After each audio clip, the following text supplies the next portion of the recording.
Scott, I think you need to do that maybe, or Yes. I can't do it. It tells me. Yeah, Scott's the host. So yeah, and it says he's recording now. Beautiful. Cool. Yeah. Well, then let's get started, gang. So hey, everybody, thanks for coming. Sorry for a little bit of technical delay stuff at the beginning. You know, the joke is always that you should never trust jugglers to be in charge of anything. And these are all juggling historians trying to accomplish something. So if it seems Sisyphean to you, it does to us as well. So my name is Thom. I run a small publishing company that deals with sort of circus history, variety, nonfiction, and historical works called Modern Vaudeville Press.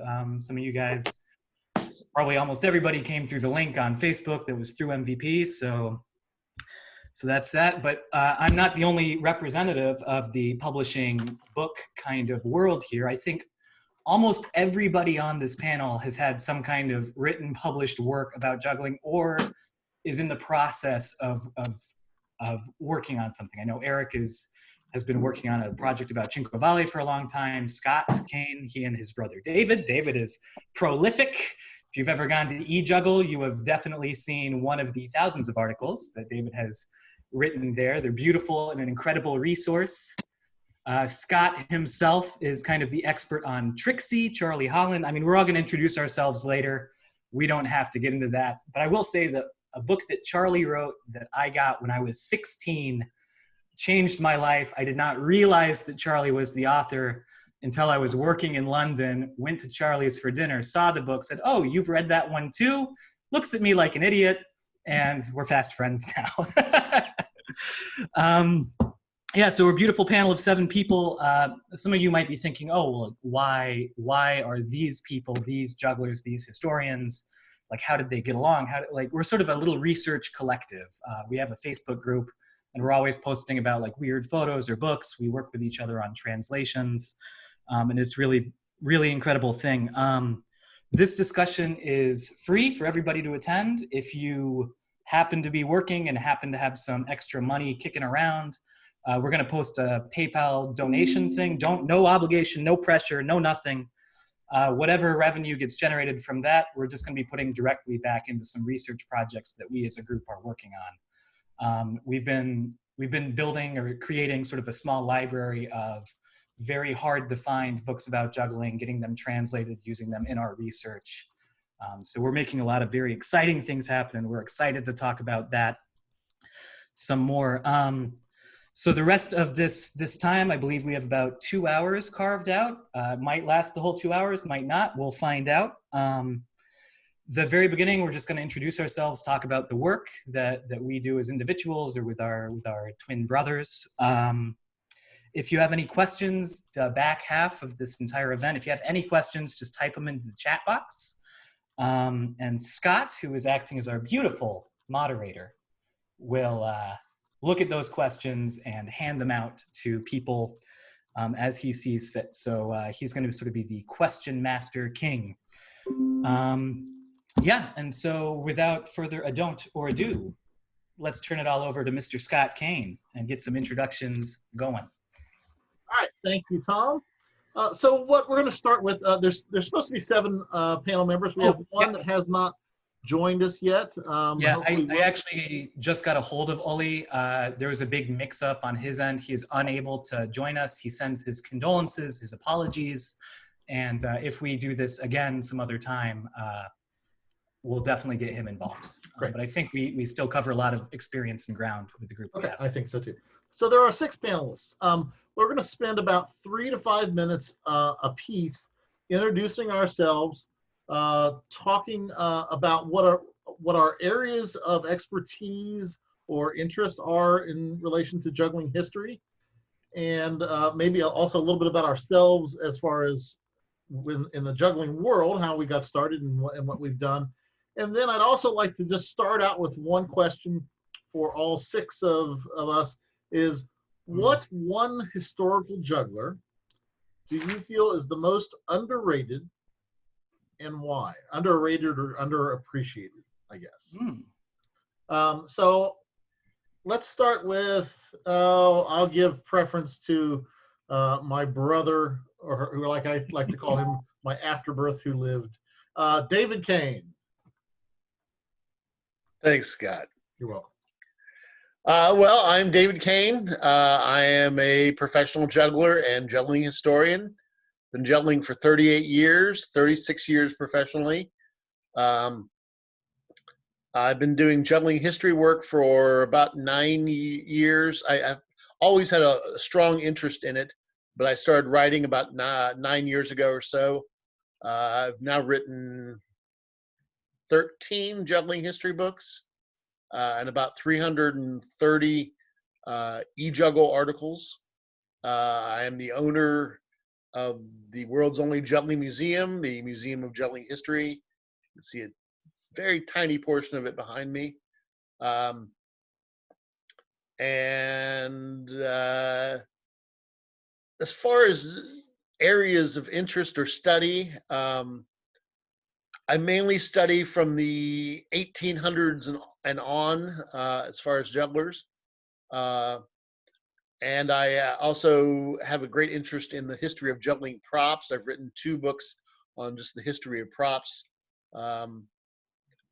But I guess that's basically it.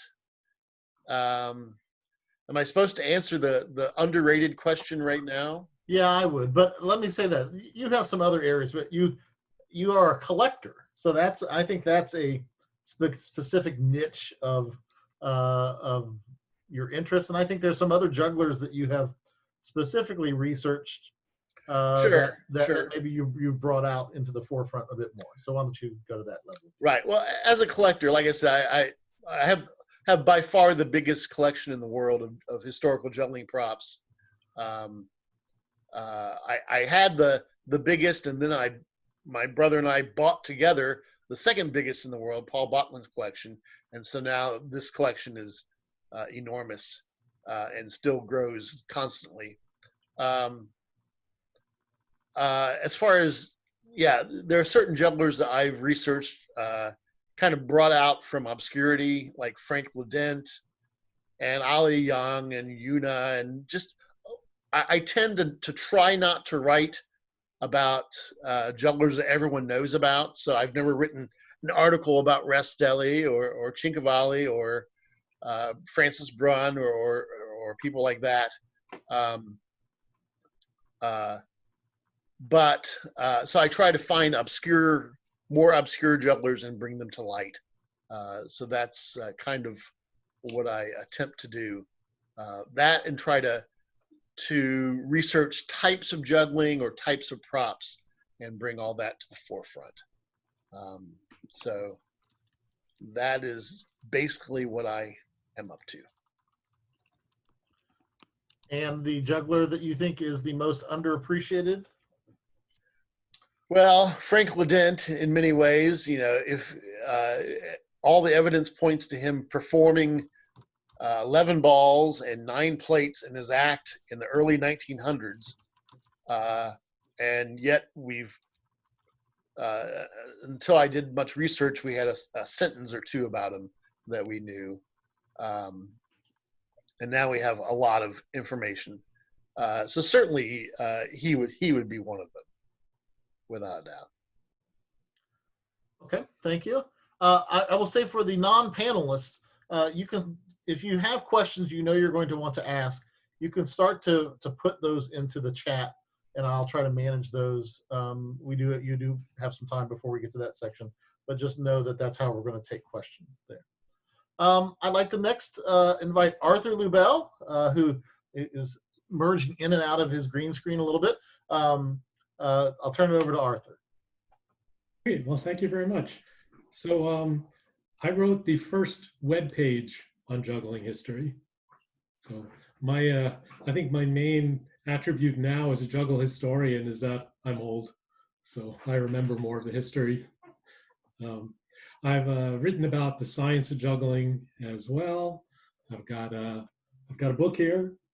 Can't see it very well because it's disappearing on the screen, but there it is, with Jack Kelvin on called When Balls Collide, which you can buy. I also wrote an article for Scientific American back in the 90s about the science of juggling. My specialty in terms of history is the very early history of juggling. So basically before circus, before vaudeville is my interest. And in fact, if you see the picture behind me, here I'll make it a little clearer, there's a juggler there. I found this in a museum in the city of Jinan in the province of Shandong in northern China. It's from the Han, it's a stone carving from the Han Dynasty. And you can see in the middle of it that there's a juggler with balls and what looks like might be knives as well. So finding things like that is pretty much a joy for me. And do you have anyone, Arthur, that you think is an underappreciated historical juggler? I think the Moscow school in general is underappreciated. You know, the Kiss, you know, Alexander and Violetta Kiss are not as well known as they should be. Bielauer, you know, I'm going to say that people need to go back and look at the Moscow Circus School. It's pretty amazing. Agreed. Okay, Dave. Hey, Arthur, did you see that they just posted a brand new, or a video I'd never seen before, a Bielauer's act? Yeah. Just yesterday, I think they posted it. Yeah. And it's not. Where that's from? What was that? You have any idea where it was from? No, but he was not exactly at the top of his prime, but he was not too far off of it because he was still doing some great Five Club stuff. So yeah, that was great. Well, you know, I saw Ignatov perform in the 70s when he was at the top of his game, and it was pretty life-changing. Yeah. Okay, so next I'd like to invite Charlie Holland to unmute himself and to introduce himself. Great, hi. So yes, Charlie Holland. I got inspired to juggle by the Flying Karamazov brothers at the interval of a Grateful Dead concert in London, and gradually worked my way through into the training, education, production end of things. I'm involved in setting up the circus space, now the National Centre for Circus Arts in London. And one of the questions that always interested me and continues to interest me is the relationship between the variety stage or music hall or palaces, theatres of varieties, in relation to circus. And that a lot of the time when we're talking about circus, we tend to mean variety in the acts that we look at quite often and inspire us as circus. We actually see them performing on the music hall stage. So that era really of 1860s to the First World War is the area I'm mainly interested in, when the urbanization was happening and there was this huge demand for entertainment. If you think about the way Netflix is going, throw us stuff, we need more stuff to fill the... That is where the cities were at and the theatres were at that time. And this was the era that we saw Paul Cinquevalli. So, I mean, here we have a program from the Empire in London's Leicester Square, and it's got its range of performance on the bill. And you can see down there somewhere Paul Cinquevalli as one of the artists that was performing. So that's the main era. Particular companies and artists and so on I'm interested in.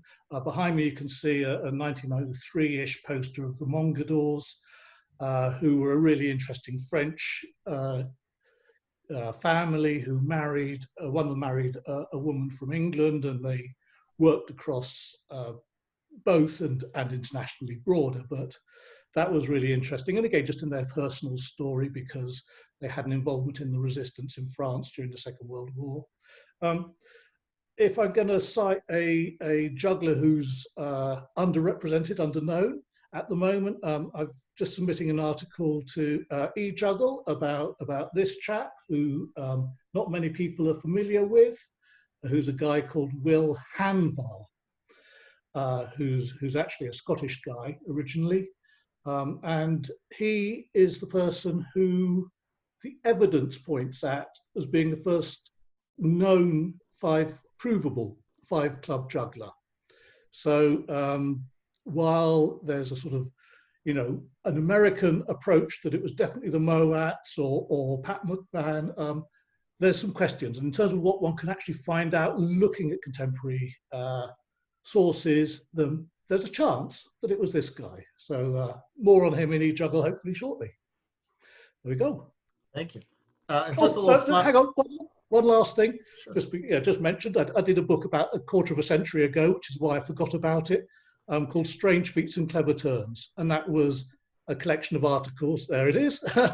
Tom Wall's waving it, if you can see Tom Wall on your screen now. So that was about specialty acts in that era. Okay, sorry. Great. Just one little side note. Charlie and I had the opportunity to buy from an auction many of the Manga Doors props, maybe a year ago or so. Like a crazy number of them. And just to think that we own these props that were used, over 100 years ago, like a lot of them. But it's really cool. Yes, that's one Charlie's holding up right now. You're muted, Charlie, if you're speaking. I'm just going to talk then, so then hopefully I come up on the screen and you can see this is one of the clubs, and the women in the act, they juggled these. One of them juggled 5 of these clubs, which I wouldn't even attempt to do. 5 under the leg, and they're huge, and they're shaped. You can see they're shaped differently than most clubs. And if you can hopefully just see, they've got this sort of rattan base, and then they've got plaster of Paris bandage kind of topping painted up. So they're not the lightest clubs either. Yeah. Thank you, Charlie. All right, next I'm going to turn it over to Erik to introduce himself and talk about his area of expertise and his most underappreciated juggler in his point of view. All right, thanks, Scott. So my name is Erik Aberg, and I'm based in Stockholm in Sweden. And I got interested in juggling history around 2007 when I visited fellow juggler Jay Gilligan in Berlin, and he took me to the home of juggling historian Karl-Heinz Sieten. And Karl-Heinz was one of very few around that time that was doing a lot of stuff on juggling history. And we got the chance to sit with Karl and go through all his books and ask him whatever questions we wanted. So that was such a profound experience for me. So I kept returning to Karl's house, and I decided around then that I would start this pilgrimage and travel around the world and visit all the collectors and historians that I could find. So since then I've visited, for example, Hermann Sagemüller, who is a prominent guy in Munich in Germany, who has a huge collection and a huge database of information. And I visited Larry Weeks, who died 2 or 3 years ago. He was an old guy in Brooklyn. And I've also visited the Museum of Juggling History in Ohio. I'm probably the person who has been there the most, perhaps, at least from overseas. I would claim that title. My specialization in this field has been very much on Paul Cinquevalli, who, when I kind of started reading about him and finding out more about him, it seemed like there was so much information that hadn't been uncovered about him, and that was really intriguing. And when I started to dig deeper into that, it was just never ending how famous he was and how much data there is about him. And he was like a real celebrity back in those times. He could be like let's say someone like Brad Pitt or Michael Jackson would be a juggler today. It's hard to imagine, and I don't think there hasn't really been anybody else in the history of juggling that has that level of fame. Because if you take someone, for example, like Rastelli, he was only famous in juggling, whereas Cinquevalli, they would put him in theater plays and all kinds of things just because he was this celebrity. And if he went to play pool with his friends, the press would be there and write about it. And it's just enormous, his footprint in media. So I've been really busy with that for basically since 2008 or something like that. Other than that, I've been trying to also think a lot about juggling history and what the people that changed juggling and the history of juggling, what their activities were, and what would those activities be if they were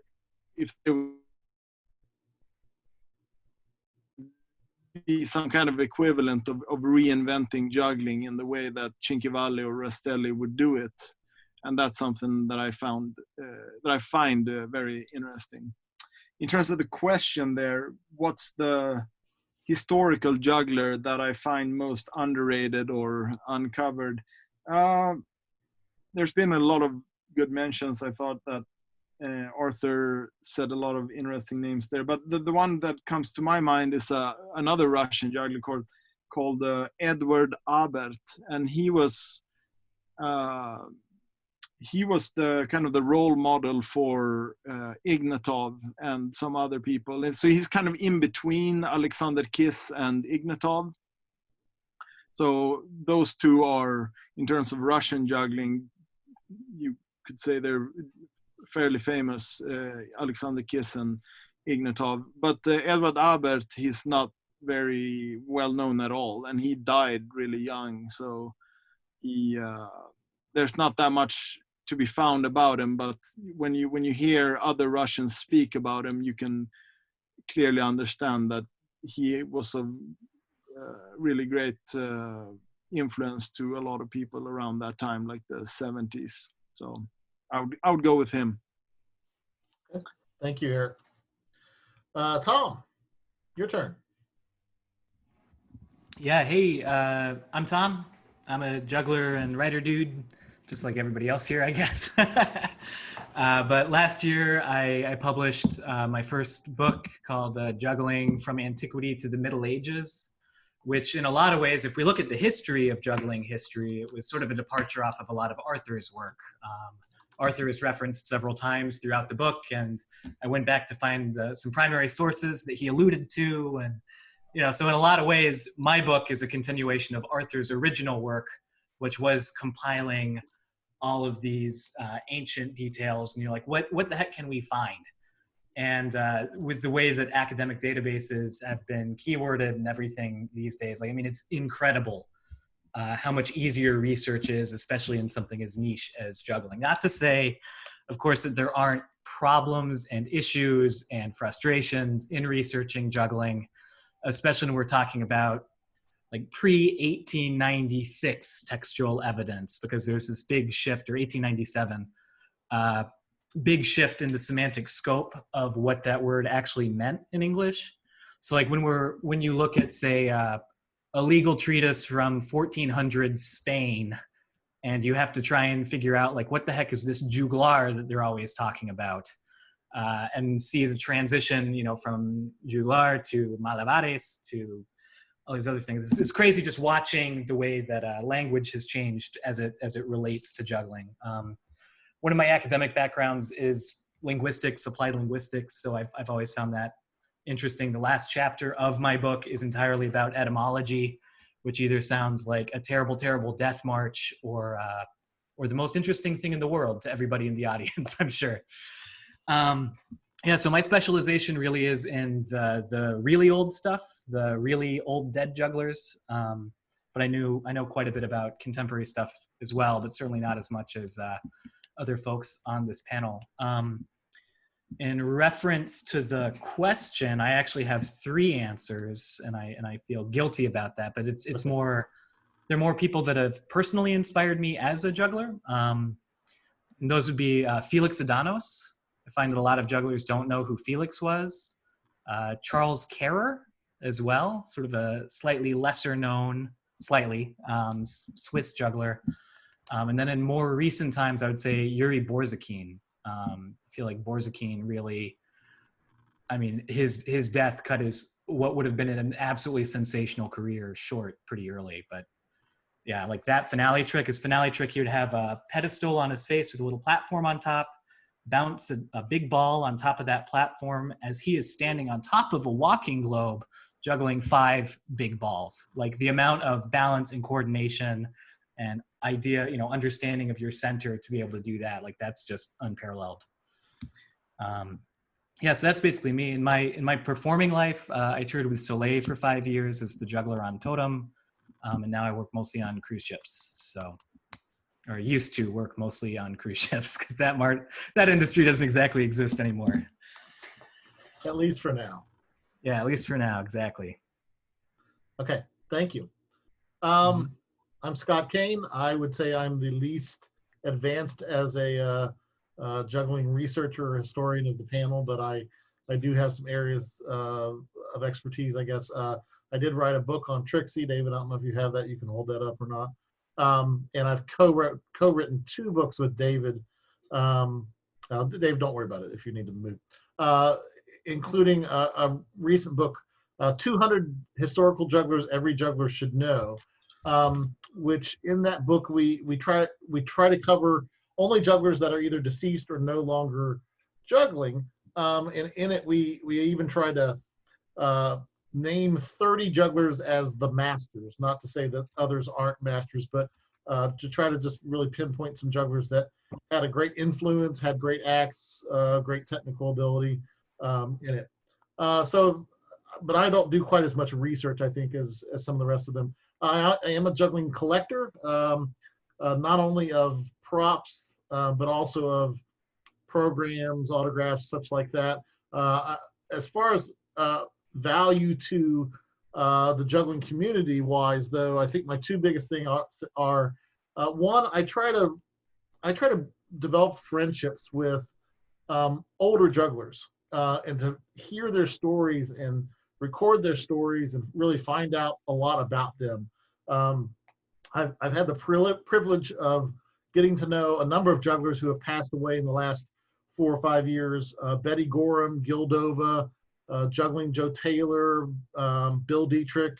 There's a number of other ones, as well as still having friendships with folks in their 80s and 90s.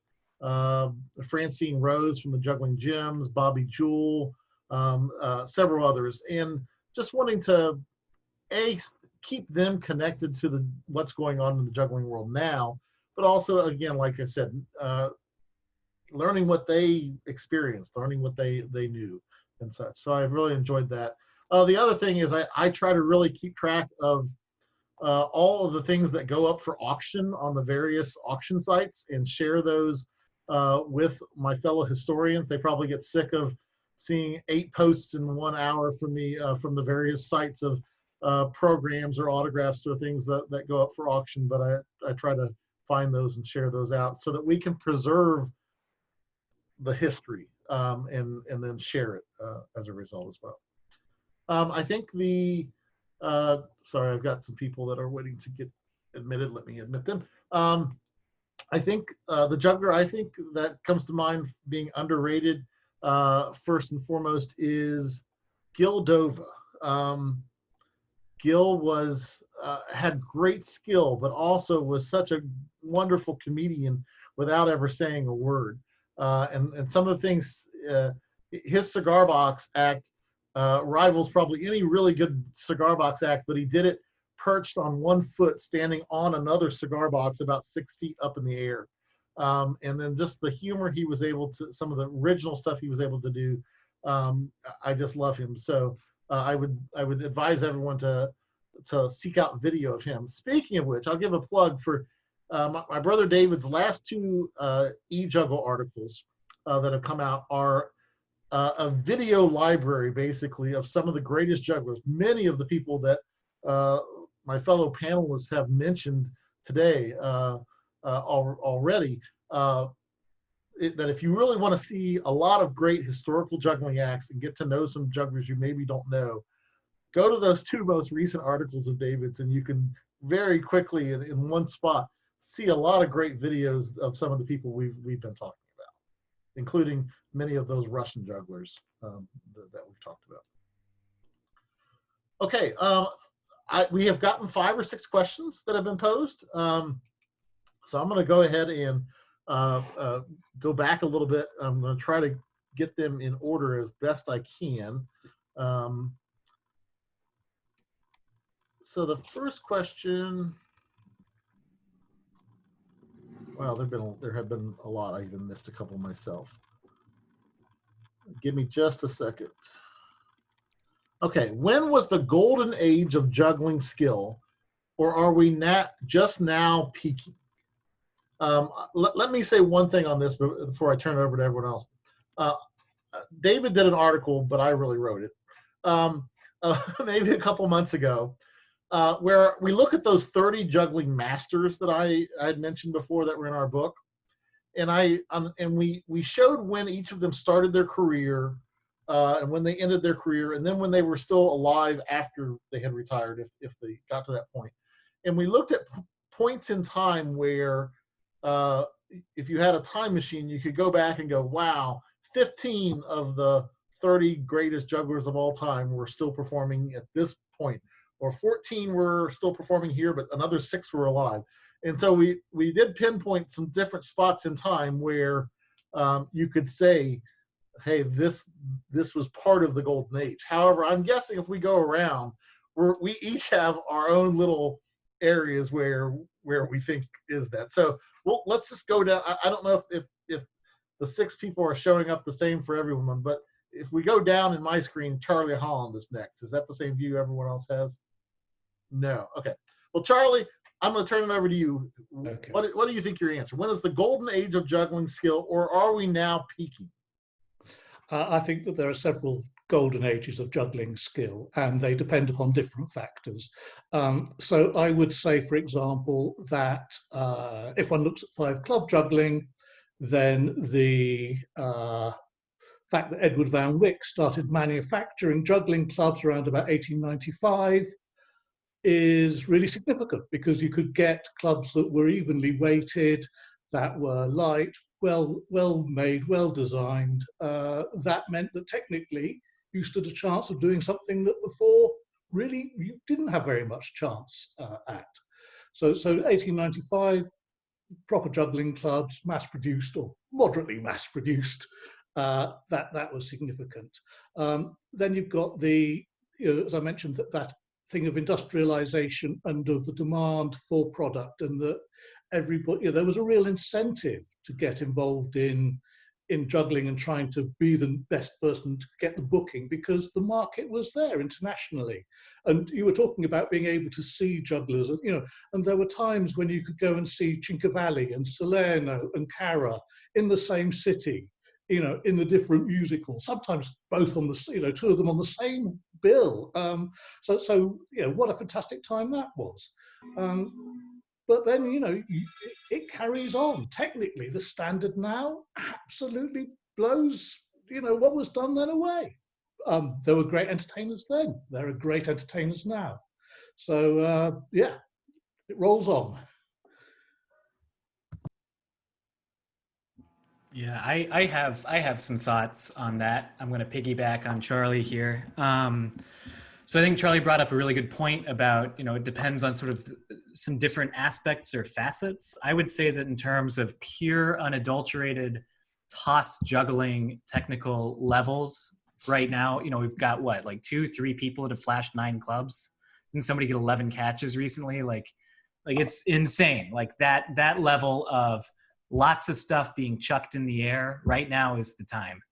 But when you look at the breadth of juggling disciplines, back in the day, like bouncing 2 balls on your head or 3 balls on your head at the same time. I'm not going to say, 3 certainly wasn't commonplace, but 2 balls, you could see a number of people doing that. Like Rastelli did it, a ton of big names did 2-ball bouncing like that. No, Now, thank you. yeah, like now you just have, like Scott Sorensen, I've gotten 6 or 7 bounces and maybe like 1 or 2 other people. So like if we talk about, what do we call technical level or technical discipline? If we want to measure juggling and who can bounce 3 balls on their head at the same time, like we're long past that peak. That's, nobody can compare.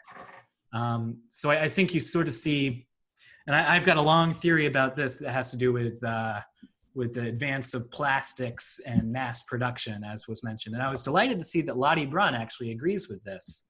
I found an interview article with her in the 80s, where she was basically saying like, oh, plastic juggling clubs, everyone can just buy it and nobody's doing anything different. It's just with these. And you sort of see that narrowing continue. And I'm not saying that's good or bad. I mean, I don't think Ledent could have juggled 9, Van Wyck clubs or something. You needed to have a special, beautiful, perfectly made plastic club to make that happen. But yeah, I think in some aspects, the way that juggling technique is sort of considered these days, where it's numbers, it's sight swaps, it's endurance, that would be today. But when we're looking at people that are amazing at some of the more esoteric stuff that used to be commonplace, there's nobody today that can hold a candle to some of the old masters. Yeah, also something that I think to consider is, in this video age, we can capture a run of something or the nailing of a trick, once in 60 tries or once in 600 tries, and put it online, and it's like, oh, cool. And when we look back, though, some of these people, I mean, they performed these very, very, very difficult acts multiple times a day, often never missing or rarely missing. And so it's yeah. Anyone else care to we do I'd like to make a strong pitch for the present. A pitch for the present. Go ahead, Arthur. Yeah, I think the diversity of types of juggling, the number of different things that people do, that people have come up with to do, the whole body throws, stalls, just the breadth of skills that people have now is just far, far larger. Skills just with balls. Maybe people are not as good with juggling umbrellas and tables as the past, or candlesticks. But certainly, if you just say, what can people do with 3 balls or 3 clubs? There's just millions of things that nobody had thought to do, and more are being invented all the time. Right, and to just make one name to back up everything that Arthur just said, all you have to do is say Amaran Rosval, and that's it. He's the guy. He's redefined what a club can be, what a Salerno ring can be, all these things. And I don't know how much of that is experimental filming for hours to get like one beautiful take. Erik would probably know better than me. But when you're thinking about that spirit of shaking things up, making something new, taking the old and redefining it, I think Amaran is kind of the guy to look at for that. I know both David and Erik raised their hand also. They wanted to talk about this. Erik can go first. Yeah, I would probably say that there's been 2 peaks in the technical aspect of juggling, and the first one would be Rastelli. Unfortunately, we don't have that much documentation of his full act, for an example, but that was definitely a peak. And then the next peak would be Anthony Gatto, and after that, maybe in terms of the absolute peak, I would say that it has gone down a little bit after Gatto retired, but more of the general skill level of the average juggler, that seems to always be going up. But it's hard to locate exactly where the peak is. But Rastelli and Gatto are definitely 2 really clear peaks that has been in the history of juggling, and we don't have anything like that currently. So, but in terms of the average juggler, that I would say is a steady progression. In terms of the comment of like what you can get on film on a number of many tries, let's say you put up a camera, I just find it interesting that Frank Ledent, he performed a little bit like that, his 11 balls. was that, I don't know, maybe when David talks he can refresh us exactly what the quote is, but it's something like he over a number of tries he might get it, the 11 balls. So he'd try a bunch of times, and some nights he would get it and some nights he wouldn't. So I just think that's a funny historical reference in terms of like getting stuff on YouTube, that Frank Ledent was kind of doing it back in the day, but live. Other crazy jugglers that has been really good that I think are worth mentioning is one guy called Martin Lamberti. I think David has a little bit more information about him too, and can tell us if the act is online or not. If it is, yes. Oh, it is. Okay, yeah, that should be posted in the chat, because that's definitely worth seeing. And the other like forgotten skill that comes to my mind is the skill of balancing 3 balls on top of each other, and you can see that being done really well by Paolo Bedini in an online video. And Paolo Bedini's act you can also watch just to get an idea about what Rastelli could do, because Paolo's act is kind of like a watered down version of Rastelli. If you look at those great that list of Rastelli, you can recognize some of those tricks in the act of Paolo Bedini, but much clearer capture, like the stuff with the ball that looks like a melon, American football shaped ball, for an example. So that's what I have to add to that, I think. Thanks. Dave? Oh, you're muted. I'm unmuted now. Well, I was going to say the exact same thing about Frank Ledent, that Frank Ledent found a way of doing these incredible skills that weren't as stage ready as most things of the time were, in a couple of ways. He would do a sign that says, I've performed this 150 times in the past. Will I do it tonight? Maybe. And he also had a swearing room on stage. It was a curtained off little room that if he was trying the 11 balls or the 9 plates and he was failing, he would go back there and scream and yell and bang pots together and then come out all, put together and try it again. And so he had ways of dealing with still wanting to share these incredible juggling feats, but that weren't quite as stage ready as they could have, or that you would normally perform things with. I agree with everyone. What everyone said about, what everyone said was true. For me personally, I would love so much to see Cara, Salerno, and Cinquevalli's acts. We do get to see some of what Cara and Salerno did with Felix Adonis, but not everything. But my dream as a juggling historian would be to find film of one or more of those 3, because they were the big 3. They were the first real big 3 juggling superstars. And the descriptions of their acts are like, really? Like, yeah. So go ahead, Dave. Finish it. A lot of what I was going to say, other people covered more or less the same things I was going to say. But so there are some comments from the group pointing out, hey, what about Wes Peden, whose impact and versatility and skill is very hard to refute or minimize. When I talk to Bobby Jewell, who I think is 96 now, I send him videos of jugglers, and one thing he says is, hey, they're all doing these tricks in the gym and such. There you go.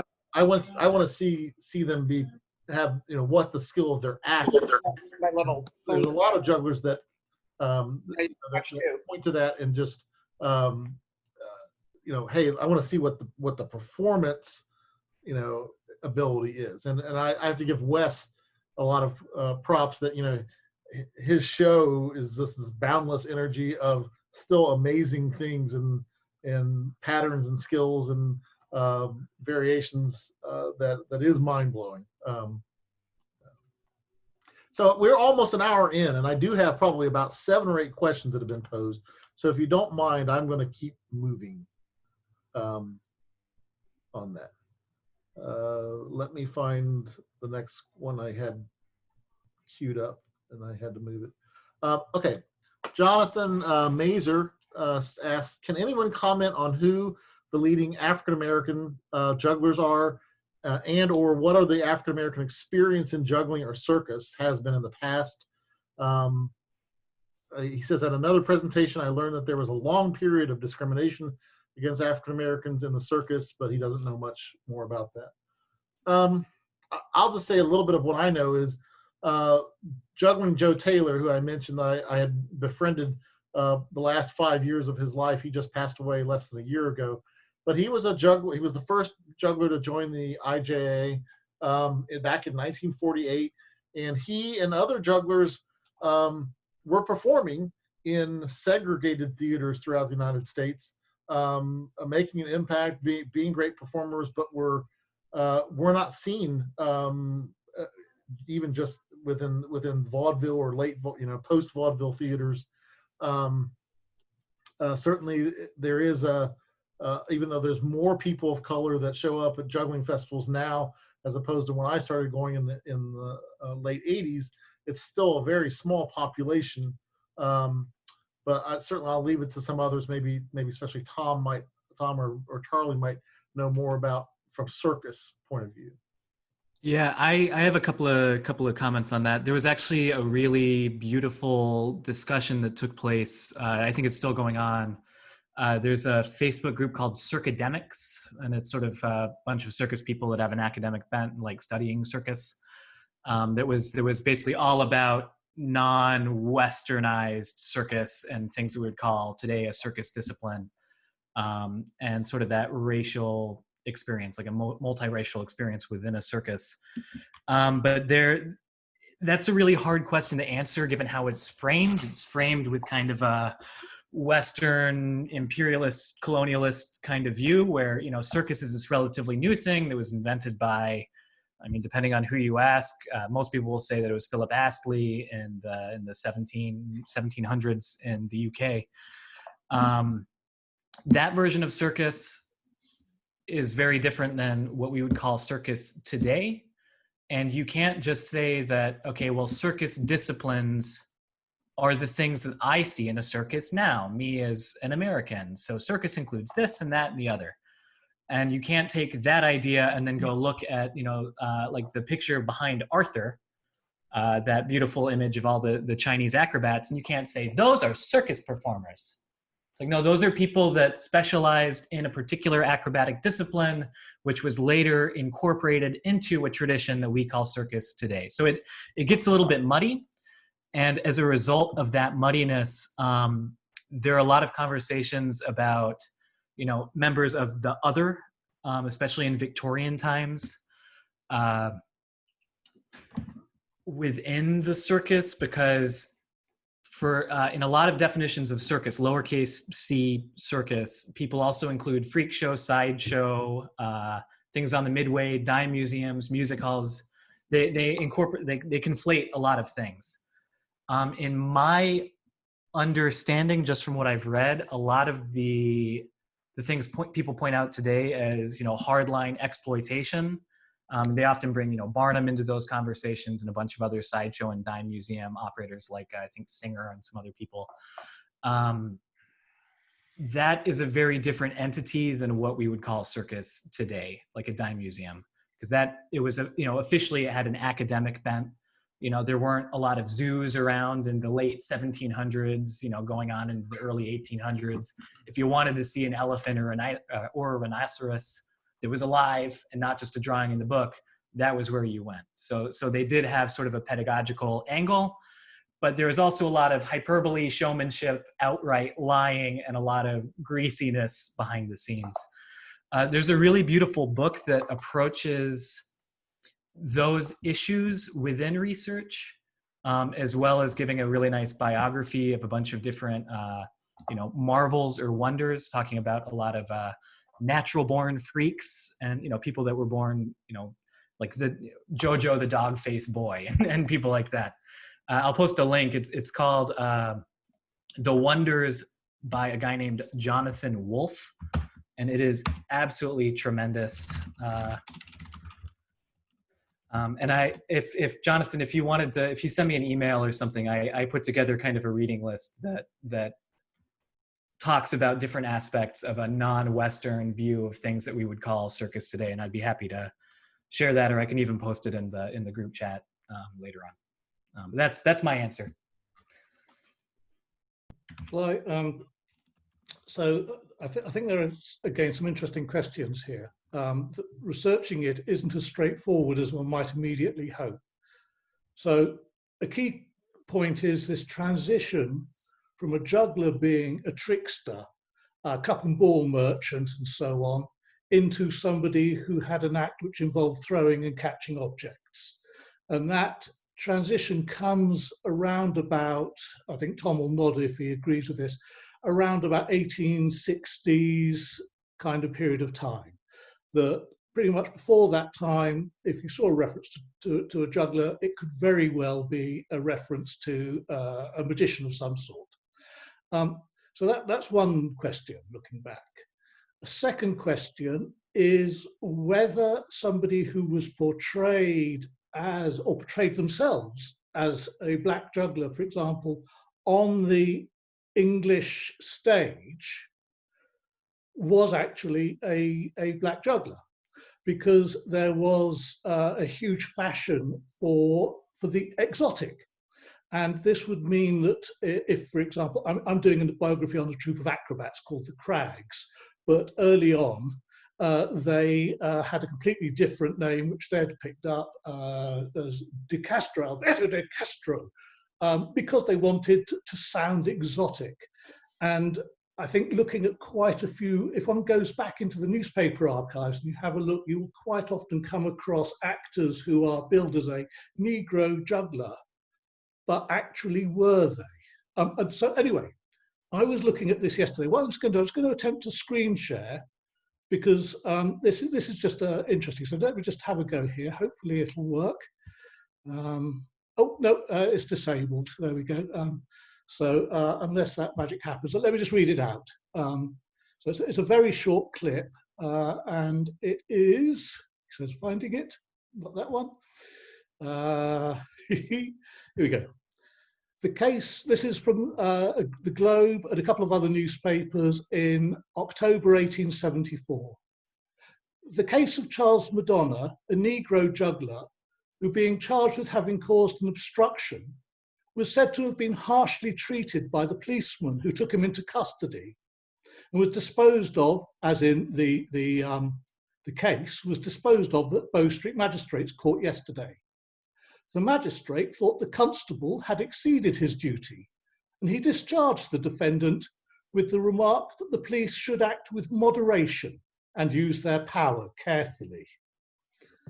So there's a parallel to our times. But, quite timely, quite timely. Quite timely. But whether that Charles Madonna was actually a Negro juggler, a black juggler or not, I don't know. We do know that in England, in the 1860s, there were black performers working in circus, sometimes as hands to help put up tents and do that kind of stuff, sometimes as performers, as tumblers and so on. But, you know, who would get written about that time? Well, partly it depends equally who would write the puff piece that could get into the paper. That, you know, one don't assume for a moment that, you know, journalism back there was, you know, the assiduous reporter going out and doing all of their reporting, just as equally likely to pick up something that somebody had given them to them and just have that composed and printed. So all kinds of caveats to try to look back.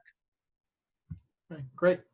I will say that if anyone wants to look up, or if someone here wants to post my interview with Juggling Joe Taylor, it does have some references to some other black jugglers from earlier on I think also references an earlier IJA article that has some additional information too.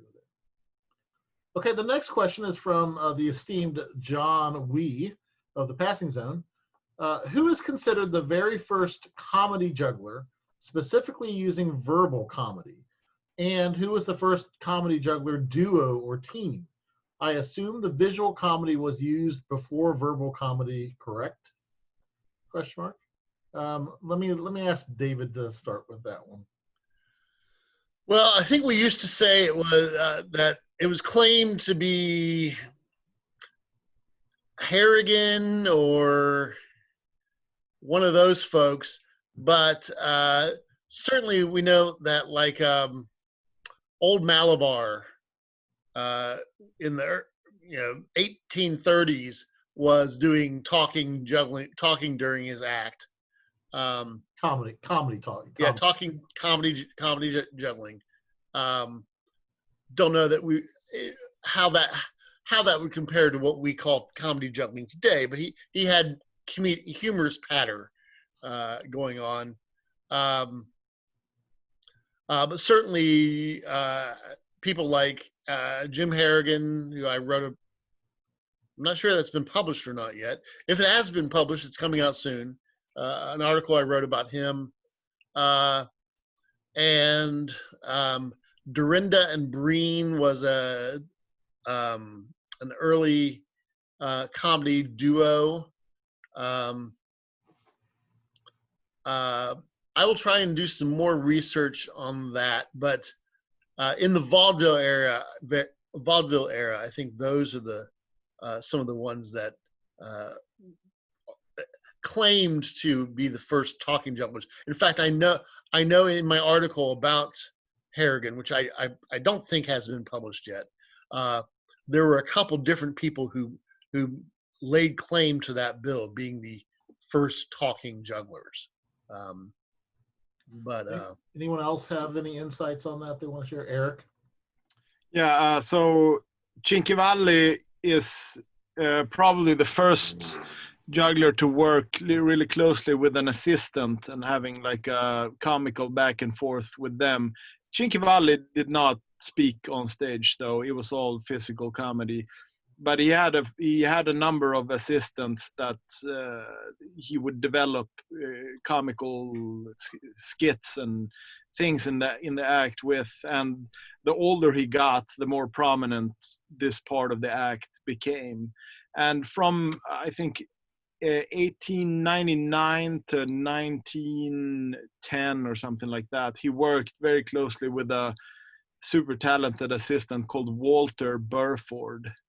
And they were really, really successful with this comical act. And I think that this idea of working with an assistant is really established in this collaboration between these two guys. After that, everybody like Cara and Salerno and everybody wanted to have an assistant that's kind of like the funny guy next to the juggler.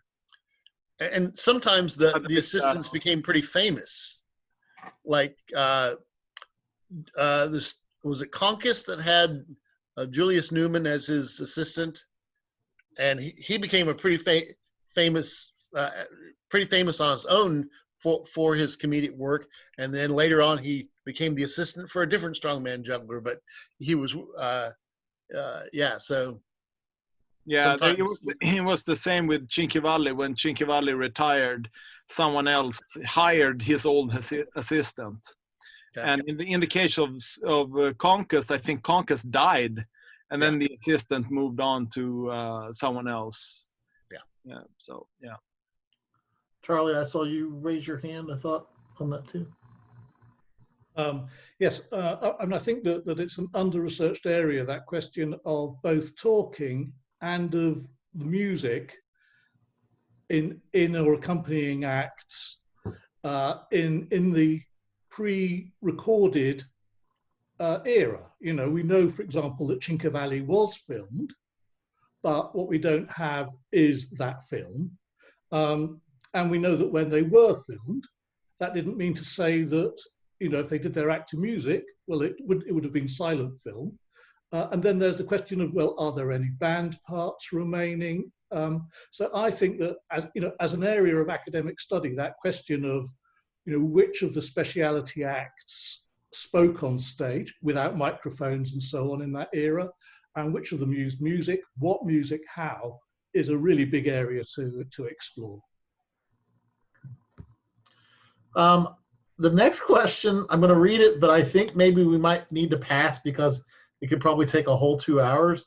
And maybe Erik can share a link. But Ben Cornish asks, would anyone care to hazard a shot at what the definition of contemporary juggling is? Yeah, I think we'll pass on that one for now. Yeah, let's.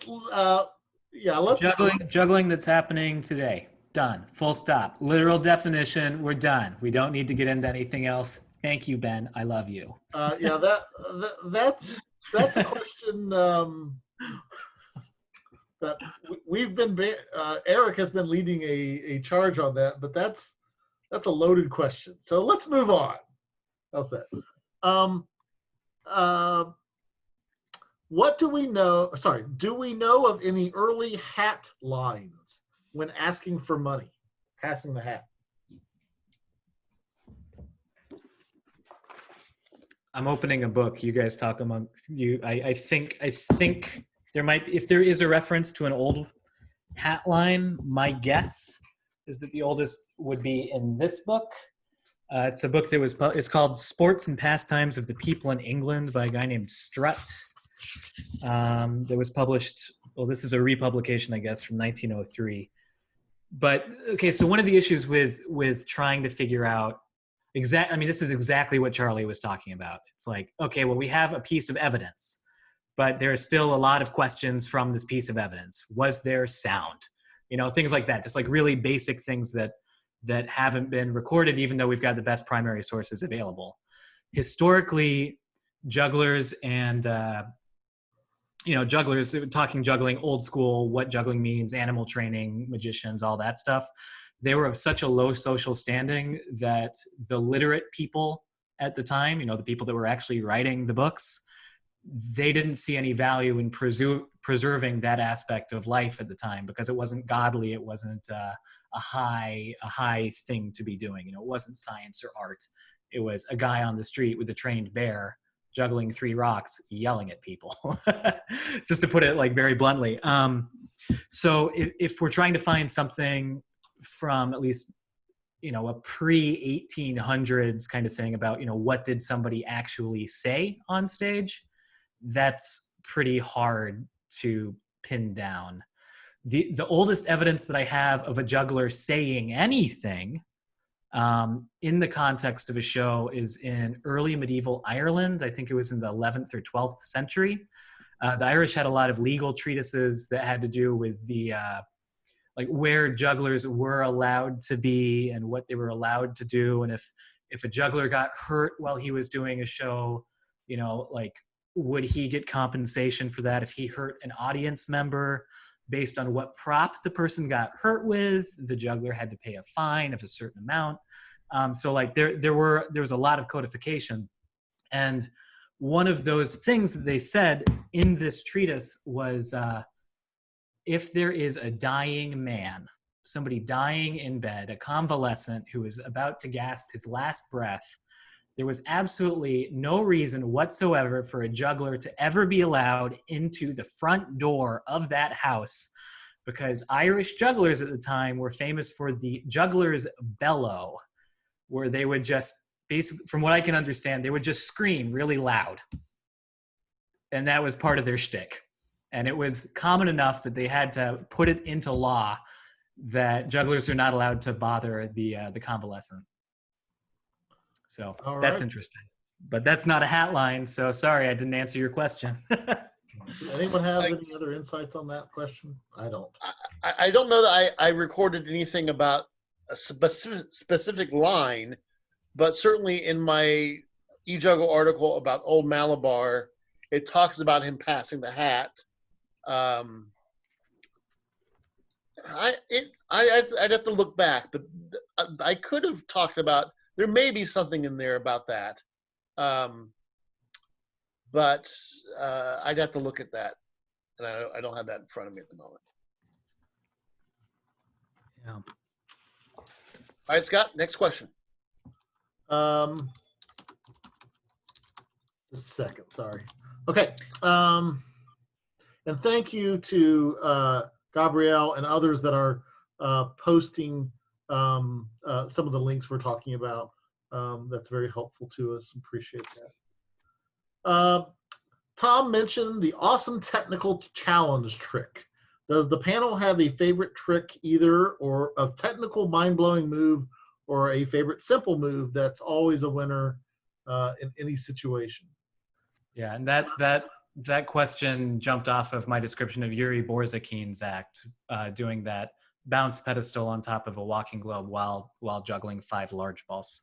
Yeah, I know that David's written a couple of articles about, and some of his books cover this material as well, that about some of the most difficult technical tricks of all time. I think there's a 2-part article on that certainly has some great examples. Alexander Kiss just had some crazy combination things of juggling balance, both balance, face balance, as well as on a rollabola while it's moving, and all these things that were always impressive to me. Montego's combination trick at the end. The Brun trick on the 6-foot. Yeah, the full Brun finish on a 5-foot unicycle. Mm. Arthur, you have any that stand out to you? There are some that had a big impression on me when I saw them. Popovich on a ladder on a table, juggling 5 clubs. It's pretty stunning. There's a chap named Erik Fillmore who did some crazy things, combinations of things as well that David's written about. I know some as well. And I think you have to give Larry V credit if you're going to talk about crazy combinations. Great combination, great, yeah, Larry V. Yeah, absolutely. But so in contrast to that, then looking at technical mind-blowing move or a favorite simple move, for me, it would really be looking at the Moats and those similar early club passes, and that idea of these, this form opening up and getting those first tomahawk and over the shoulder passing throws, and they're still the prettiest things ever. And at the time, a huge technological development, but I'm sure that for the audience, it was, wow, these people throwing these clubs so sweetly at each other, and then these sort of fine, shoulder throws and so on, just so exciting. And I still love those, much beyond anything to do with, spinning multiple objects and, spinning that around, all the Larry V stuff. No, give me somebody who's doing nice, clean clubs. Lovely. Anyone else on that one? I mean, in terms of amazing tricks that I've heard described that I would love to see, and I think it was, oh man, maybe Erik or somebody here is going to correct me. I think Arthur, you probably have the answer to this one actually. I want to say it was around the 700s in Byzantium.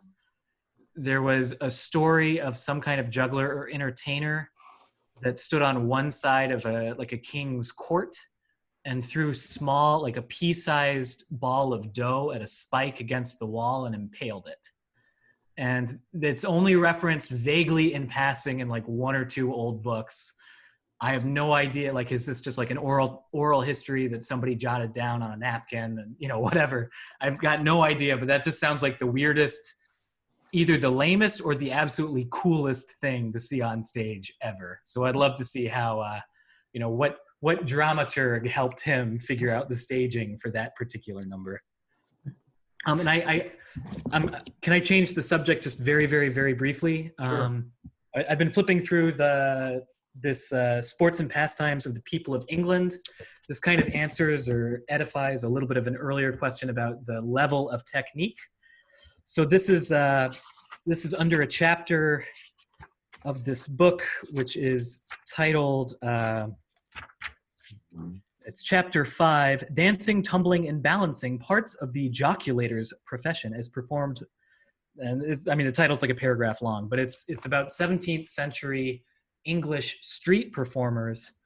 And there's this section called Balancing. Under the head of balancing may be included several of the performance mentioned in the preceding pages. That's like egg dancing, rope dance, a whole bunch of old school things. Charlie is smirking at the mention of egg dancing because his book, Strange Feats and Clever Turns, certainly does talk about that briefly, I think. That and also travesties, no applause, just throw money. Anyway, in the preceding pages, and especially the throwing of 3 balls and 3 knives alternately into the air, catching them as they fall, which is represented on plate 20. That's a very famous image that's in an illuminated manuscript from, I think, the 12th century. Somebody with 3 balls in one hand, 3 knives in the other. This trick, in my memory, commonly consisted a part of the puppet showman's exhibition, but I do not recollect having seen it extended beyond only 4 articles. For instance, 2 oranges and 2 forks by the performer, by way of conclusion, catching the oranges upon the forks.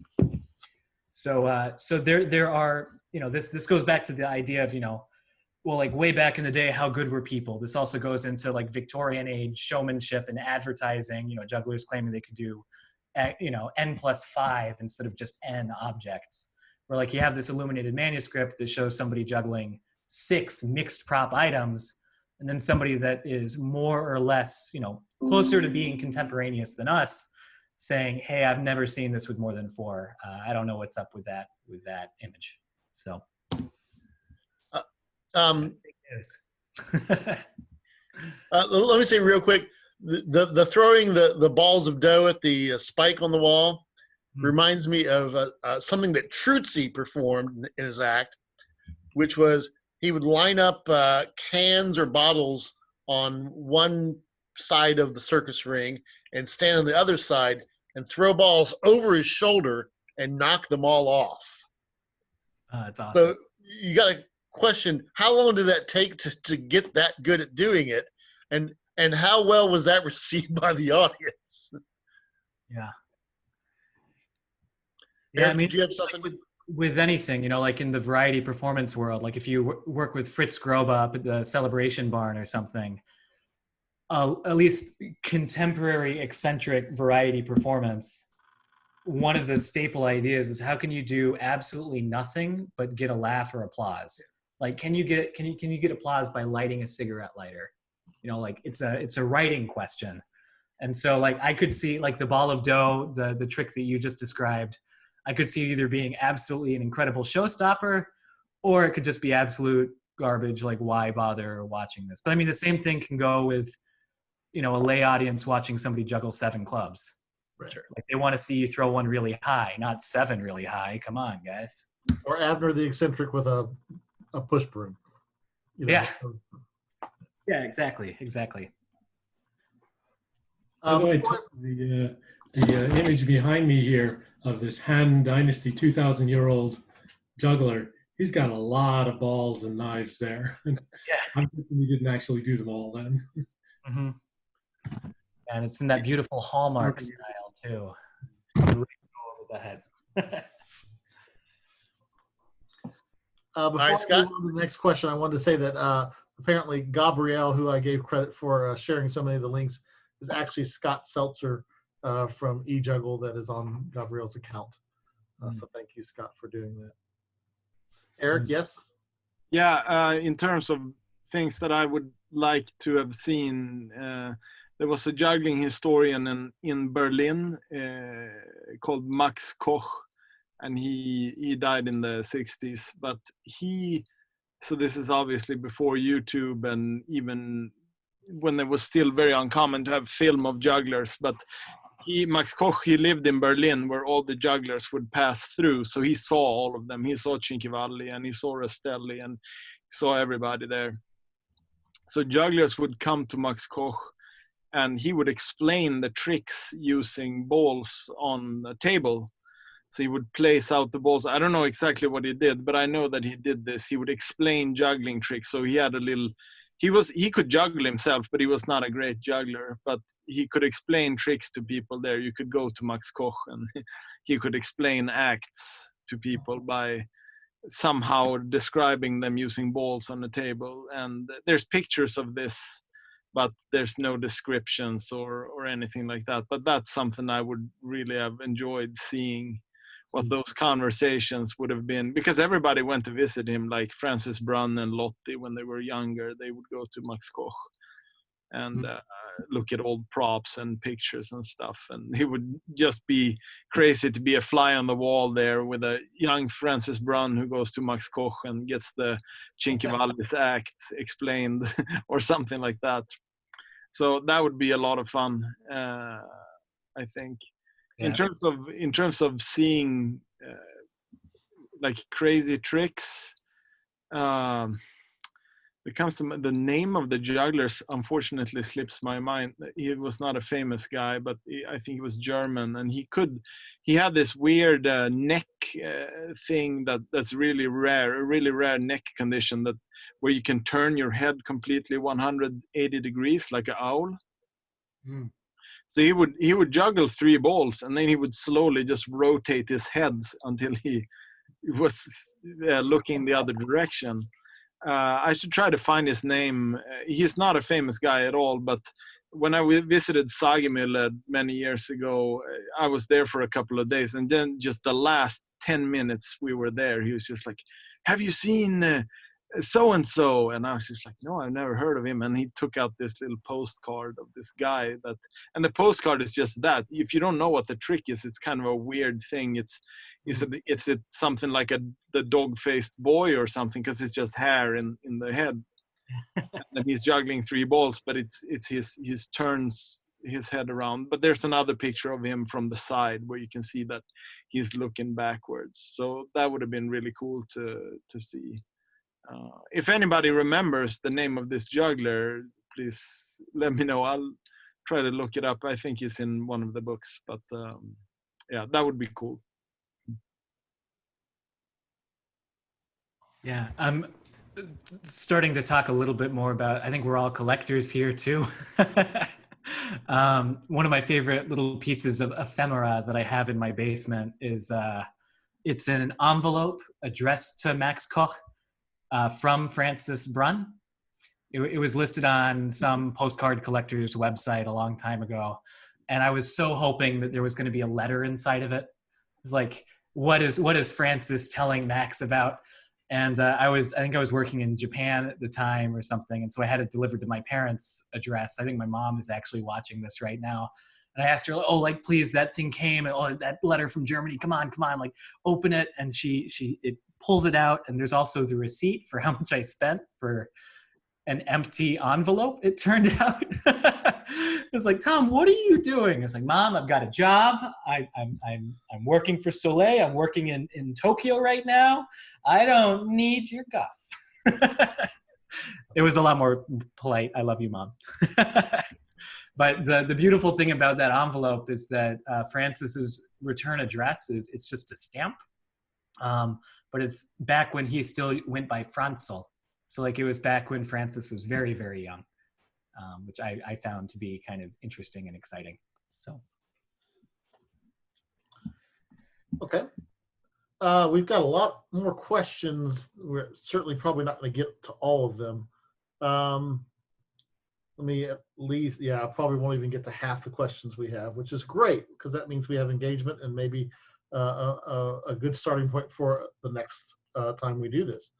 There's a question, does anyone have any history of contact juggling or body rolling history? I know that question was asked by Don. Don, I want to work with you on a e-juggle article about that. I know you've done some research on it, and I've been gathering some things recently. I don't know of any piece of literature that's really been written about that. And if someone else knows that, please correct me. But I know you've been doing some research, and I would love to partner with you on an e-juggle article about that subject. I know there's a guy named Michael Motion. Okay. But there's a lot of heavyweight jugglers back in the day who would do a lot of rolling, a lot of what we call contact now. Well, who was the guy at the IJA that had the heavy ball that used to roll it on his neck and down his arms? And stuff? I wrote a whole article about him. Yeah. I've written too many Carl articles. Thorson. Thank you, Erik. Carl Thorson. Yeah. So, but even going back further than that. So, Don, you and I can talk sometime about combining our research and doing some additional stuff. And I wonder, does Moon Toon, the Burmese Rat Cain ball juggler, fall into that category? You know, there's a little bit of film from him from about 1896 on Visible. So, yeah. Yes. There you go. Yeah, and Carl Rappo there, yes. I certainly was going to include him as well. Yeah, there's Thank also I guess, you know, we talked a little bit about, you know, this group of juggling historian people and how we sort of work on these joint research projects, and some of them involve translation. We recently had a document about Enrico Rastelli translated, and there is a description of a Japanese performer that rolled these wool balls. It was a Japanese style, I don't remember exactly what they're called. Those special linen balls, yeah, but was able to get them to roll all around his body in a way that you know, somebody asked, at least in this story, it's kind of hard to tell, you know, exactly what is 100% factual, how much of it was embellished by an author to help actually make a narrative instead of using whatever bits and pieces of information they had. Somebody described this act to Rastelli and said, "Oh, why don't you try doing that tomorrow night? Why don't you just do that? Like, people seem to like that." And Rastelli thinks to himself, like, my God, this person does not realize that this would be an entire life's work to do what it is that you're describing. And to me, that's one of the best descriptions of like what we would call a high level contact juggler, like somebody that really put in years and years and years of work back in, you know, towards the early 1900s. Okay. Next question is, how do you explain the development of juggling conventions in Europe between the first IJA festival held there in Brighton in 1978 and then in the 80s, you know, as it expanded? Charlie, I would think you would have a bit of a firsthand knowledge of some of that stuff.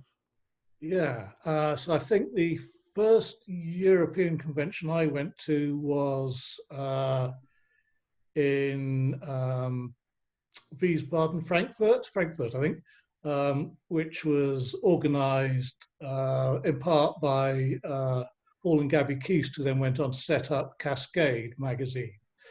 So that was certainly an early one. Equally, Castel de la Frontera on a mountaintop in Spain, which was a bunch of travelers, hippies, and certainly the convention which then sparked off as an opposition to that convention in Saintes in France, which said, no, we're going to have a proper gym, not just the top of a mountain. And so there were a variety of approaches that were taken. So if one looks at the beginning in Brighton, then what you had was a couple of jugglers who were, I think, members of the IJA, and decided to do this little thing. But I mean, it only had 7 or 8 performers, participants. Tim Batt, who was then involved in setting up future conventions at that time, he was just there as a photographer, but he learned to juggle, and then it rolled on from there. And somewhere here, I'll dig out in a moment, I've got one of the early programs and so on, which I can wave around, but I'll dig that out in a moment. The process was, I think, kind of, well, we'll do this, who wants to try and do it next year? You know, a handful of people becomes a handful plus 2, and then it starts to take off. But what was happening here is, it was the time when street shows were really taken off. The Pompidou Centre in Paris, Covent Garden just making its transition from being a market area to a retail area, and the pitches getting established, and the acts getting their inspiration in Europe, the Flying Karamazov brothers coming over. So there was a thirst for information, a thirst for sharing, and of course one didn't have YouTube to go to. You know, none of this kind of stuff. You know, I mean, the first book I wrote on juggling, I wrote partly because there was no real sort of stuff around there. So it was, well, you know, one thing you could do is you can write a book, you can get a workshop organized, you can get involved in a convention. And so, for example, Max Oddball, Oddball Juggling Shop, and I set up the first British juggling convention, which is now sort of 25 centuries ago, it seems. So, you know, the transition is that thing of somebody says, well, okay, I'll try and do something next year. And that's how it's carried on, thankfully and amazingly. Anyone else have anything on that question? Next two are interesting. I'm actually going to do them in different order. If you got to meet one past juggler and spend a half an hour with them, who would it be? What would you ask them before spending the rest of the time actually juggling with them or seeing them perform?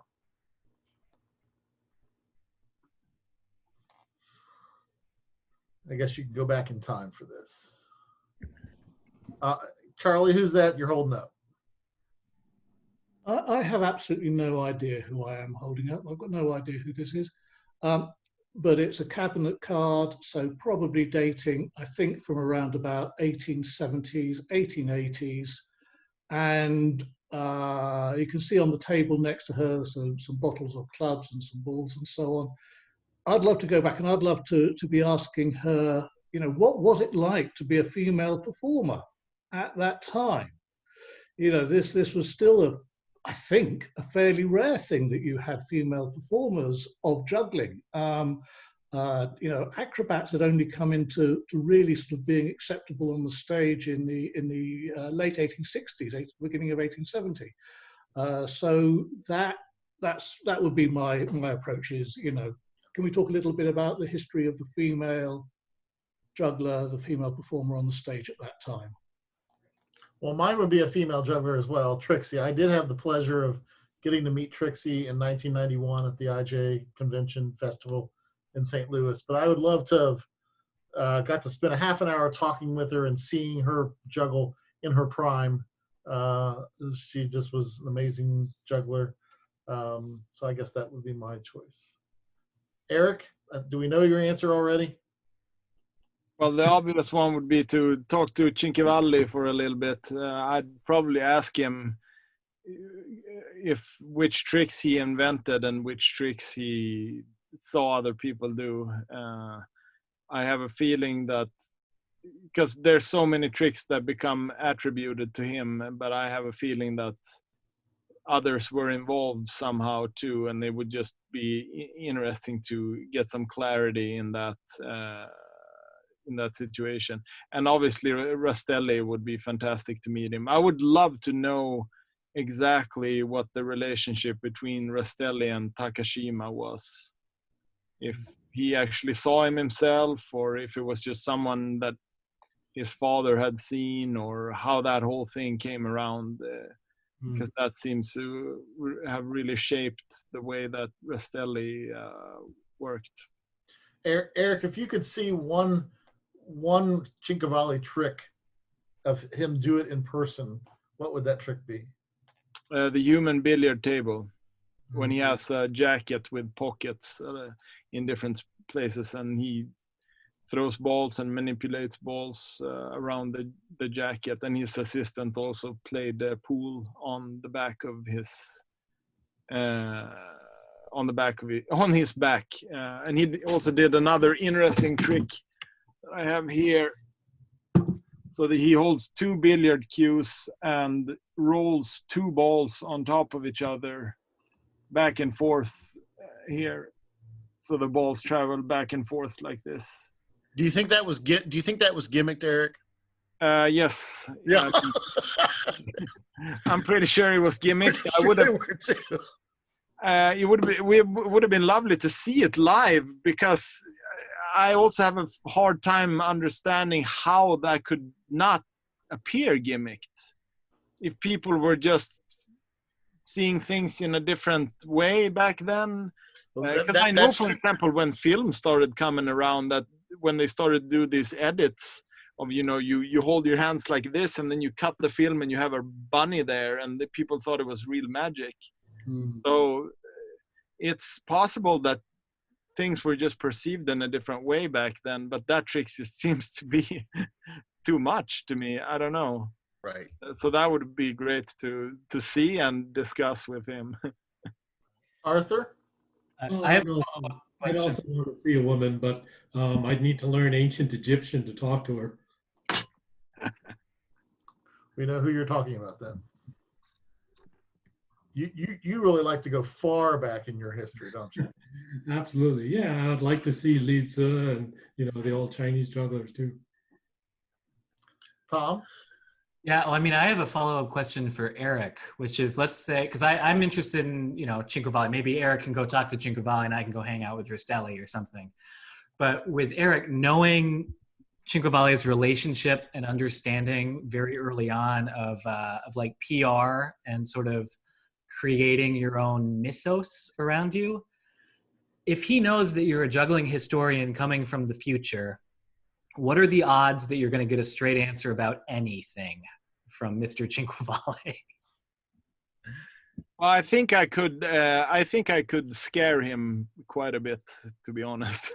Oh yeah, with your I know a lot of stuff about his relationships and his children dying and things like that. So I could probably scare the crap out of him first, and maybe he would be honest with me after that. That's the best answer that we've gotten to so far in this hour and 45 minutes. Blackmail. Erik is going to do an Ebenezer Scrooge, Ghost of Christmas Past. Do you have any other answer? Rastelli, Cinque Valley, they're huge. I would love to see. Okay, here's a really esoteric answer that is going to disappoint everyone because it's so trivial. Otto Hawker. He did a lot of kind of early mouth stick, watering can, kind of old school weird stuff. And I've seen a couple of pictures of him. I don't really know much about his act or what else he did, but the pictures that I've seen make me think that, he would be an interesting person to hear something about. Thom, have you asked Freddie Kenton about Otto? No, I haven't. I don't know Freddie very well. He might be someone to ask about Otto because I think he probably knew him or something. Okay, sure. Okay. That's good to know. David? Although I would love to meet Karen Salerno and Cinque Valley, I would love to just talk to Frank Ledent and find out details of, okay, what exactly did you do? How long did you do it? Let's see you do it. What method did you use in doing it? I'd love to get some of those answers, those questions answered. So. Okay. Yeah, I have one more thing to add there. That's something that I've been thinking a lot about in terms of researching history. And it came to my mind now when Arthur brought up the Egyptian woman. And that is like, it would be really interesting to know the thing about juggling history that we got the most wrong.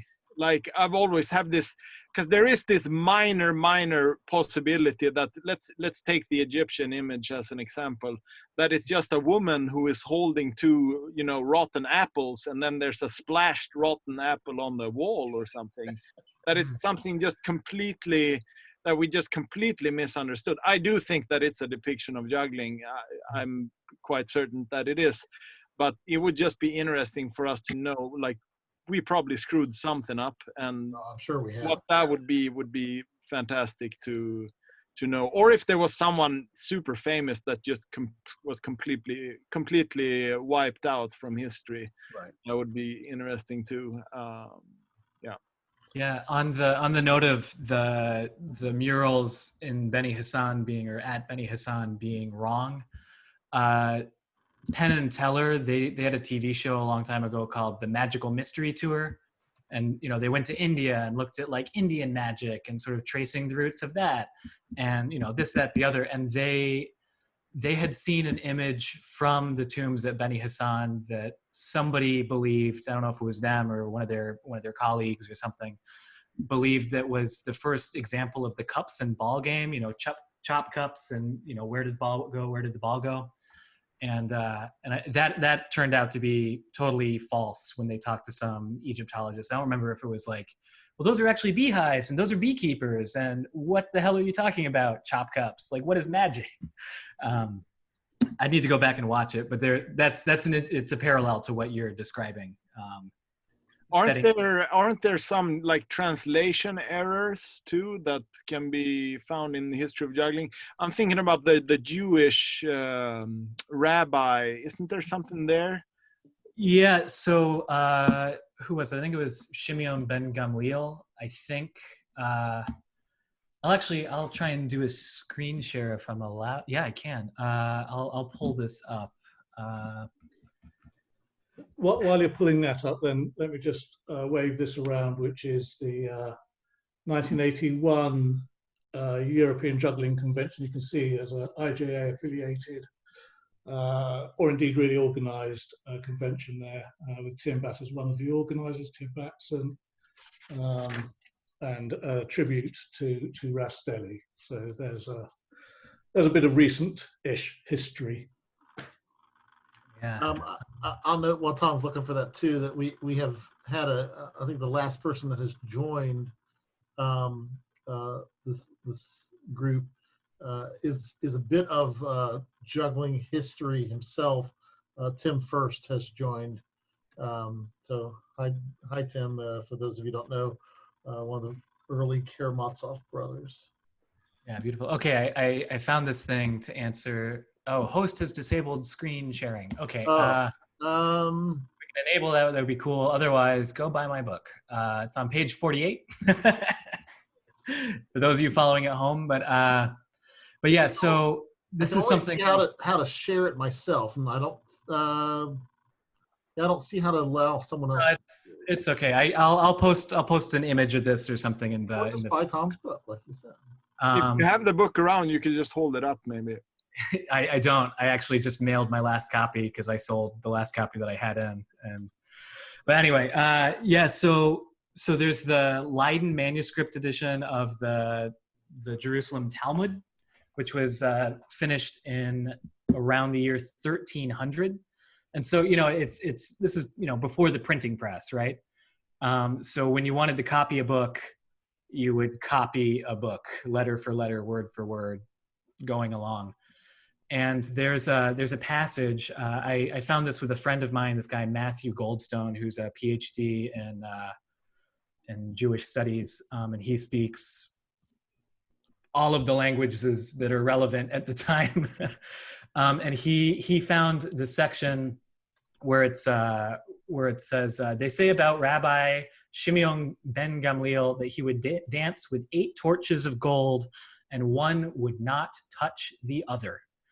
But this manuscript from 1298, you can see in the text the actual, you know, the scan of this 700-year-old document on vellum or whatever, that the word touch each other, the each other has been crossed out, and there's a little piece of marginalia with some notes written in, and so they changed it.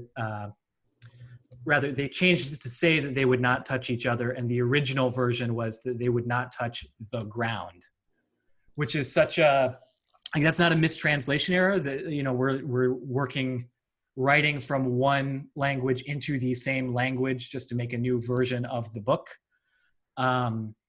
The fact that there was this understanding of, you know, like, okay, well, we want to show that this guy was blessed, you know, ordained by God and was given these incredible powers. What's more impressive? Something, you know, you're juggling 8 torches and they don't hit the ground, or that they don't even touch each other. It's like this idea of sharpening, you know, what this idea of perfection or excellence in it is. This chapter, I mean, we could talk about this for ages, but this chapter goes into a lot of sort of Talmudic studies about the relationship between juggling and rabbis and God and significance of numbers and that kind of thing. So there's definitely evidence that there was juggling back then. Whether or not anyone was juggling 8 torches made out of sticks with wrapped up, cloth around them, that's another question entirely. Another quick example of mistakes we may have made is that it's not at all clear that the mentions of Roman juggling are actually juggling. Yeah, glass balls and since I actually have, if I'm ever going to make a new version of Antiquity, like update it, which will probably happen sometime in the next 10 years. I have a friend who's a PhD candidate at Princeton dealing with Roman slavery, like that is her thing. And I asked her about Trigon, and I showed her the inscriptions and stuff, and she was like, no question whatsoever, a modern person might call this juggling because it is a practice of object manipulation. You get better with practice, and that's how you build your skill. But this was a guy that played a game that was very popular in like bathhouses at the time, and that it was not toss juggling as we would call it today, but it was kind of like a buddy showering game. My book goes into that quite a bit more, and eventually it'll be updated. But there we go. There are also some really interesting Roman inscriptions that are about the construction of balls that are used for juggling. This is something that she kind of turned me on into. And I quote it. I have a book that's coming out later on this summer that's about juggling technique.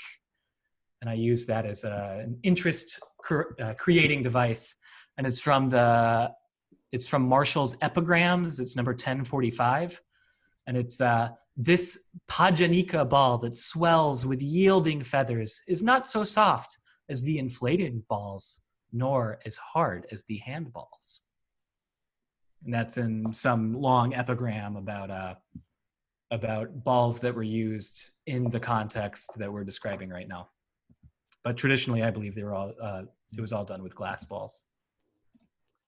So, all right. So another famous reference in juggling that's been misunderstood is that's still out there, is slipping through the cracks all the time, is this reference to a juggling workshop in Nuremberg in, like, I forget if it's in 1400 or 1600 the claim is made. I think it's 1642 or something like that, that the city hired a ball master to teach people juggling on the city square. And Hermann Sagemüller told me that when he read this in different places, and he thought that this cannot possibly be correct. So he went to the old city library of Nuremberg and dug up the original reference to this, like the original source from some old magazine. And it turned out that this was a reference to some kind of prehistoric form of tennis or something like that. So it was a ball game. Had nothing to do with juggling. But that's still something we see online today, that the first juggling workshop, blah, blah, blah, blah, blah, Nuremberg, it's so old. But if you talk to Sagemüller, he can tell you more about it. So we are approaching 5 o'clock, 2 hours into this. We've had a lot of varied discussion on a lot of different topics. There are questions we have not gotten to.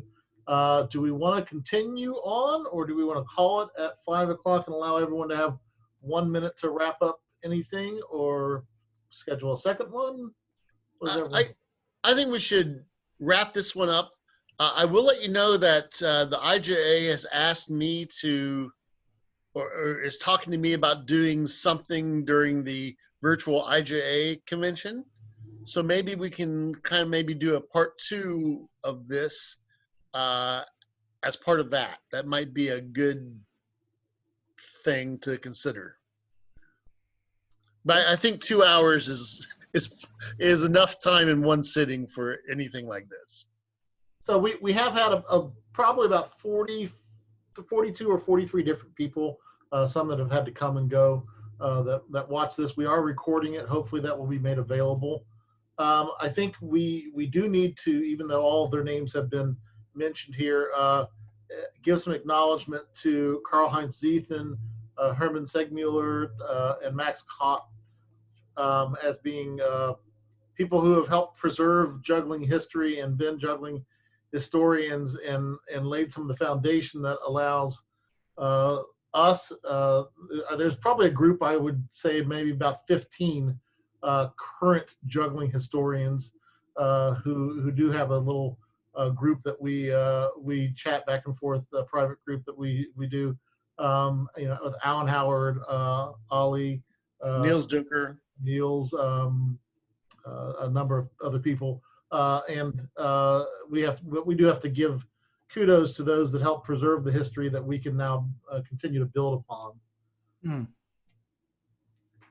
And we really appreciate the engagement. We did have a lot of questions. I'll try to preserve some of the questions. Thom, any word about where the recording of this might be able to be available?